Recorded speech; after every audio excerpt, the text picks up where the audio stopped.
ప్రపంచంలో ఎక్కడున్నా మీ గోత్రనామాలతో వేదమందిర్ నిర్వహించే ఆన్లైన్ పూజలు హోమాల ద్వారా దైవ అనుగ్రహాన్ని పొందండి.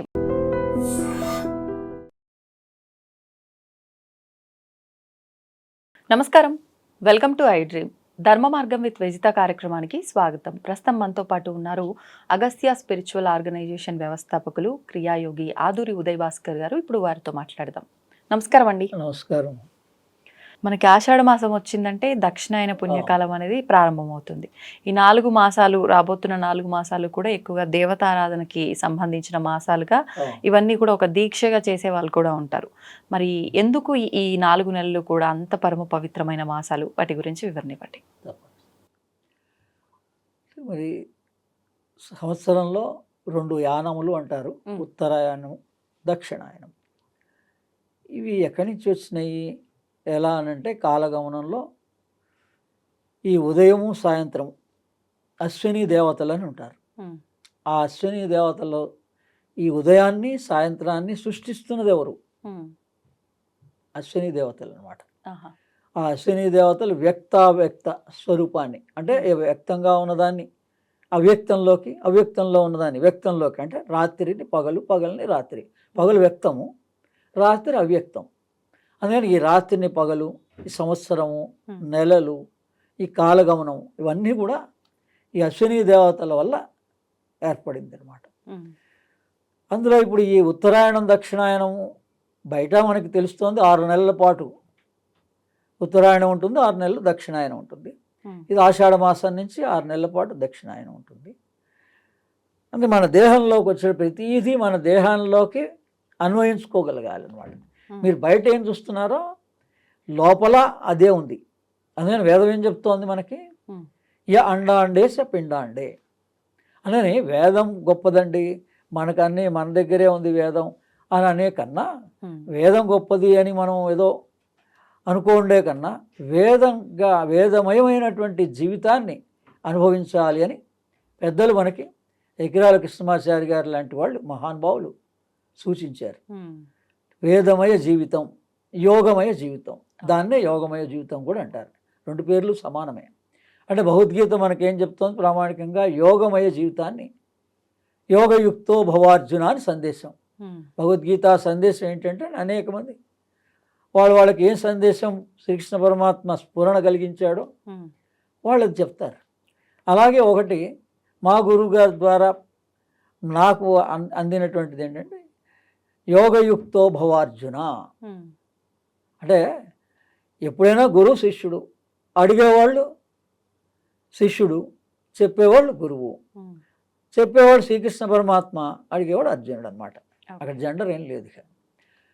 అదే అలా మనకేంటంటే ఈ దక్షిణాయనం మన దేహంలోని కింది భాగం దక్షిణాయనం, హృదయం మధ్యం. ఈ హృదయానికి కింద ఉన్నది దక్షిణాయనం, హృదయానికి పై ఉన్నది ఉత్తరాయణం. అందుకని ప్రతి మానవుడు కూడా తమ జీవితకాలంలో ఈ 2 యానాలని పూర్తి చేయాలి.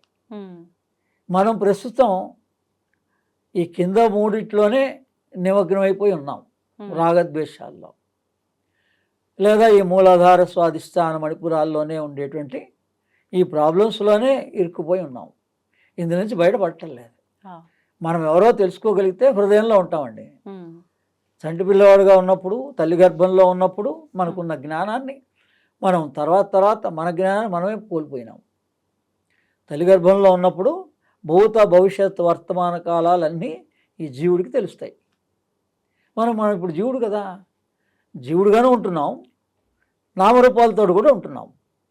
మరి నామరూపాలకే ప్రాధాన్యత ఎక్కువ ఇస్తున్నాం. కానీ మనం రాత్రి అనేటువంటిది ఎందుకు సంభవిస్తోంది ఈ ఉత్తరాయణ దక్షిణాయనం అంటే?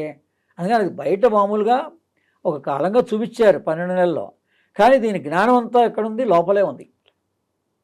అదే మనం లోపల పగలు వ్యవహారంలో ఉండాలి, నామరూపంతో ఉండాలి.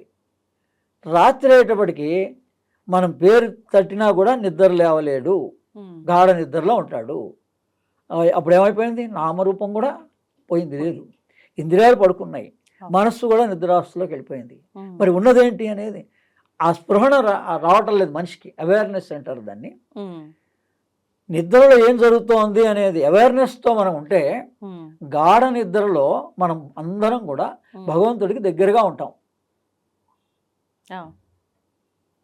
ఈ దక్షిణాయనంలో తొలి ఏకాదశి నుంచి ఆరంభం అవుతుంది పండగలు కానీ అన్నీ దీక్షలు కూడా. ఎందుకు? మనం ఒక ఏకాదశి నార్త్ ఇండియాలో సాంప్రదాయం, మనకు కొద్దిగా తక్కువ కానీ వాళ్ళు ఖచ్చితంగా పాటిస్తారు. ప్రతి కుటుంబంలో కూడా ఏకాదశి ప్రతి నెలలో 2 ఏకాదశులు పాటిస్తారు. ఏకాదశి అంటే అర్థం 11. 10 దశ ఇంద్రియాలు, ఈ ఇంద్రియాలు నడుపుతున్నటువంటి మనస్సు. మీ మనస్సు మీకు నియంత్రణలో ఉండడం కోసం ఆ ఏకాదశిని పాటిస్తాం. ఉపవాసము దగ్గరగా ఉన్నది. అంటే దగ్గరగా, వాసం అంటే ఉన్నది. మనలో ఏది దగ్గరగా ఉంది? భగవంతుడే మనకి దగ్గరలో హృదయంలో ఉన్నాడండి. అందుకని దీన్ని తెలుసుకోవడం కోసం మనం బయట ఉపవాసంగా ఓ భక్తిగా ఆచరిస్తాం ఈ కార్యక్రమాలన్నీ కూడా, ఈ దీక్షలన్నీ కూడా. ఈ 4 నెలల దీక్ష సన్యాసాశ్రమం వాళ్ళు అయితే 4 నెలలు పాటిస్తారు. ఇప్పుడు ప్రస్తుతం 2 నెలలు పాటిస్తున్నారు అందరూ. మరి మామూలు వాళ్ళు కనీసం సంవత్సరంలో 15 రోజులో, ఒక నెల రోజులో వీడు కూడా దీక్షగా, మరి ఇప్పుడు అయ్యప్ప దీక్ష అంటే ఒక 21 రోజులో 45 రోజులో ఆచరిస్తున్నారు కదా. అలా మనిషి అనేటువంటి వాడు ఎందుకు దీక్ష వహించాలి? నిన్ను నువ్వు తెలుసుకోవడం కోసం. నీ కష్టం అనేది ఎందుకు నీకే కష్టంగా తోస్తోంది? అందరికీ లేని కష్టం నాకే వచ్చిందండి అని మనం బాధపడతాం. మనకే ఎందుకు వచ్చింది? దాని మీదే ప్రశ్నించుకోండి. కష్టం ఎందుకు వచ్చిందో ప్రశ్నించుకోండి. అనారోగ్యం ఎందుకు వచ్చిందో ప్రశ్నించుకోండి. చివరికి మీ ప్రశ్న ఎక్కడికి వెళ్తుంది? హృదయం దగ్గరికి వెళ్తుంది. నాకే ఎందుకు వచ్చింది? నేనెవరిని? జీవుడిని. జీవుడికి లేవు ఇవన్నీ, మనకే ఉన్నాయి. నామరూపంగా ఉన్న ఈ మనసుకే ఇవన్నీ ఉన్నాయి. లోపల ఉన్నటువంటి జీవుడు ఆత్మతో ఉంటాడు, జీవాత్మ. వాడికి ఏం లేవు. అందుకని మనకి ఆ రాత్రి పూట అవేర్నెస్తో ఉండగలిగితే, మనలో ఏం జరుగుతుందో మనం పరిశీలించగలిగితే, మన భగవంతుడి దగ్గరగా, అంటే ఆనందమే. భగవంతుడు అంటే ఎవరో కాదండి, ఆనందమే. ఆ ఆనందానికి దగ్గరగా ఉంటారు. అంటే ఇంకోటి, ఇది అవస్థలుగా చెప్తారు, 4 అవస్థలుగా. జాగ్రత్త, స్వప్న, సుషుప్తి, తురియ అని ఆధ్యాత్మికంలో. పగలు కాన్షియస్నెస్ పీరియడ్ని జాగ్రత్త అవస్థ అంటారు. మీరు పడుకోగానే కలలు కనే పీరియడ్ని స్వప్న అవస్థ అంటారు. ఆ కలలు అయిపోయిన తర్వాత మనస్సు కూడా నిద్రపోయినప్పుడు గాఢ నిద్ర అవస్థ అంటారు. గాఢ నిద్ర దాటాక ఇప్పుడు మెలకు వస్తుంది కదా ప్రతి మనిషికి. ఎవరు మెలకువ తెప్పిస్తున్నారు? మనలోని అశ్విని దేవతలే. అంటే ఉచ్ఛ్వాస నిశ్వాసాలండి. అశ్విని దేవతలు అంటే మరి వాళ్ళు కనపడని వాళ్ళు కదా, అవ్యక్తంలో ఉండేటువంటి వాళ్ళు అని అన్నారు. సాయం సమయంలో వాళ్ళని స్మరిస్తే మన పనులన్నీ వాళ్ళు అనుగ్రహిస్తారని కూడా చెప్పారు. మరి ఎందుకు చెప్పారు అలా అని అంటే, మన ఉచ్ఛ్వాస నిశ్వాసాలే మనిషికి ప్రధానం. మనం దాని మీద గమనించటంలే, అవేర్నెస్తో ఉండటంలే. ఈ ఉచ్ఛ్వాస నిశ్వాస పగలు ఎలా జరుగుతోంది, రాత్రి ఎలా జరుగుతోంది, మనం పక్కనున్న నిద్రపోయినటువంటి వాడిని గమనిస్తే మనకి తెలుస్తుంది. అందుకని మనకి ఈ హాస్పిటల్స్లో లేకపోతే సీరియస్గా ఉన్నటువంటి వాళ్ళని ఐసీయూలో పెట్టినప్పుడు వాళ్ళ ట్రీట్మెంట్ ఏం చేస్తున్నారు, ఎలా మనం బయటపడుతున్నాం అంత అనారోగ్యం నుంచి, ఆ ధ్యాస పెట్టలే మనిషి. వాళ్ళు ఏం చేస్తారంటే పల్స్ రీడింగ్ చూస్తారు. నైట్ అంతా కూడా మన పల్స్ ఎలా ఉంది ఏంటి అనేది చూస్తారు. దానివల్ల ఏం తెలుస్తుంది మనకి? మన శ్వాస గమనం ఎలా ఉంది, రాత్రి శ్వాస ఎలా నడుస్తోంది, పగలు శ్వాస ఎలా నడుస్తుందో తెలుస్తుంది. ఈ శ్వాసలో మార్పు వస్తేనే మీకు నిద్ర వస్తుంది. శ్వాసలో మార్పు రాకపోతే నిద్ర రాదు. మీరు అది కనుక తెలుసుకోగలిగితే మీకు ఎప్పుడు కావాలంటే పగలు 10 నిమిషాలు టైం ఉంది, మీరు నిద్రపోగలుగుతారు. అందుకని మనకు కావాల్సి వచ్చినప్పుడు బాడీకి రెస్ట్ ఇవ్వచ్చు. ఇదంతా కూడా విజ్ఞానం, ప్రాణానికి సంబంధించింది, శ్వాసకు సంబంధించింది.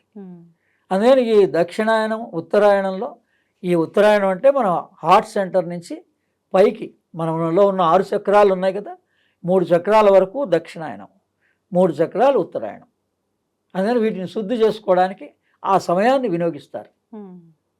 దక్షిణాయనంలో మనం మొట్టమొదట మన మూలాధారాన్ని శుద్ధి చేసుకోవాలి, స్వాదిష్టాన్ని శుద్ధి చేసుకోవాలి, మణిపురాన్ని శుద్ధి చేసుకోవాలి, అంటే డైజెస్టివ్ సిస్టమ్ని శుద్ధి చేసుకోవాలి. ఈ నీళ్ల వల్లనే మనకు దోషం అంతా వస్తుంది కాబట్టి జలతత్వాన్ని శుద్ధి చేసుకోవాలి, అలాగే మూలాధారాన్ని శుద్ధి చేసుకోవాలి. ఓకే. వీటి కోసమని దీక్షగా వహిస్తారని ఓ గురు ద్వారా ఒక మంత్రం తీసుకొని సాధన చేయడం, లోపల ఆనందం అనుభూతి పొందడమే భగవత్ సాక్షాత్కారం. ఓకే. అంటే ఈ 4 నెలలు కూడా అంటే అది గురువు ద్వారా తీసుకున్న వాళ్ళు మాత్రమే చేయాలా దీక్షగా? అంటే చాతుర్మాస దీక్షల ఈ విధానం అనేది సామాన్యులు కూడా ఈ 4 నెలలు సామాన్యులకు దీక్షలుగా? కూడా ఇప్పుడు ఆహారం అమృతమస్తు, జలం ఆరోగ్యమస్తు అని మన పెద్దలు చెప్పారండి. అవును. మనం ఈ ఆహారంలో మార్పు తీసుకోవాలి. మనకి ఎందుకు అనారోగ్యం వస్తుంది అంటే ఈ వేసవి కాలంలో ఏదైతే పదార్థాలు తీసుకుంటున్నామో ఈజీగా డైజెస్ట్ అయిపోతుందో ఆ వేడికి, సేమ్ అదే పదార్థాలను కంటిన్యూ చేస్తున్నారు వర్షాకాలంలో కూడా. మరి ఆహారంలో మార్పు తెచ్చుకోవటం లేదు. అందుకని ఒక్కసారిగా మనం మార్పు తెచ్చుకోలేమని ఈ నియమాలు పెట్టారు వాళ్ళు. కనీసం నువ్వు ఏదో ఒక దీక్షగా నియమంగా ఉంటే నువ్వు ఈ ఆహార నియమం పాటిస్తావు అని మొట్టమొదట. అలాగే జలం, వర్షాలు వస్తాయి, ఒక్కసారిగా వాటర్ పొల్యూషన్ ఉంటుంది, అందుకని నువ్వు దాన్ని కనీసం వేడి నీళ్ళు తాగు. ఇలా జలం గురించిన నియమాలు పాటిస్తామని చెప్పి ఈ ఆహారము జలమే ప్రధానమైన అంశాలు. ఆ తత్వాలే మనకి మూలాధారంలో ఉన్న తత్వం, స్వాధిష్టానంలో ఉన్న తత్వం, మణిపురంలో ఉన్న తత్వం. ఓకే. వీటిని మనం అనేక విభాగాలుగా శుద్ధి చేసుకోవచ్చు. అందుకనే మంత్రము, యోగము, ప్రాణాయామము, యోగాభ్యాసం ద్వారా చేసుకోవచ్చు. ఇలా దీక్షగా మంత్రం తీసుకొని చేసుకోవచ్చు. లేదా మనం స్తోత్రాలని పఠిస్తూ, మనకు అన్ని స్తోత్రాలు ఉన్నాయి. అశ్విని సూక్తం ఉదయం పఠించవచ్చు, అగ్ని సూక్తం సాయంత్రం పఠించవచ్చు. ఈ జల సూక్తం, ఈ 3 మనిషి అనేటువంటి వాడు గురు ద్వారా కానీ మామూలుగా కానీ మనం ఈ భగవంతుని ఎలా స్తుతించాలి అంటే వాళ్ళు అందించారు, ఋషులు అందించారు, వ్యాసుల వారు అందించారు మనకి. ఈ అశ్విని సూక్తాన్ని, అగ్ని సూక్తాన్ని, జల సూక్తాన్ని కనీసం ఈ 3 తెలిసినా కూడా వేసవి కాలం ఉంది, జల సూక్తం పఠిస్తే మనకు ఆ టెంపరేచర్ నుంచి మనం రక్షించబడతాం. అలాగే రాబోయే చలికాలం ఉంది, అగ్ని సూక్తాన్ని పఠిస్తే మనలో ఉన్న అగ్ని మెయింటైన్ అవుతుంది, ఓకే, బ్యాలెన్స్ అవుతుంది. అందుకని ఇది విద్యగా పొందవలసినటువంటి, గురు ద్వారా పొందగలిసినవి. మామూలు చదువుకోవచ్చు, మీరు ప్రాక్టీస్ చేసిన తర్వాత అయినా మీరు చదువుతూ ఉంటే గురువే మీ దగ్గరికి వస్తారు. భగవంతుడు మనకు కావాల్సింది మన దగ్గరికి అందిస్తాడు, నేచర్ అందిస్తుంది. సంతోషం అండి, ధన్యవాదాలు.